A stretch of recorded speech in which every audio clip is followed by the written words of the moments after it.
हर्फ तनकीर और हर्फ तारीफ।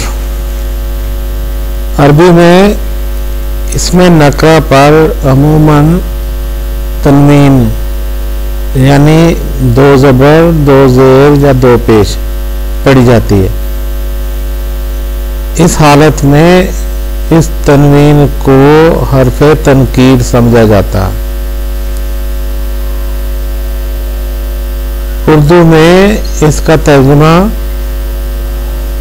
तनवीन का तर्जुमा जिस हर्फ पर इसमें नकरा पर तनवीन आए, तनवीन का तर्जुमा, तनवीन वाले लफ्ज का तर्जुमा कोई एक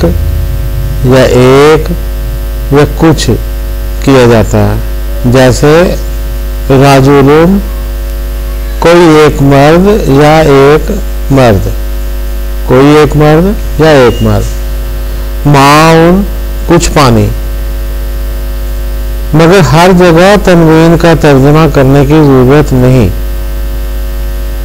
मिसाल के तौर पर बाज़ औक़ात इसमें अलम पर भी तनवीन आती है, जैसे मुहम्मदुन, आमरुन, जायदुन वगैरह। ऐसी सूरत में तनवीन को हर्फ तनकीर न समझें, यानी उनके तर्जुमे में कोई एक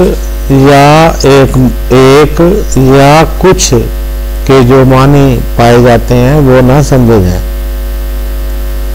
अल्लाह ताला आपको खुश रखे, दीन और दुनिया की नेमतें अता फरमाए। आमीन सुम्मा आमीन।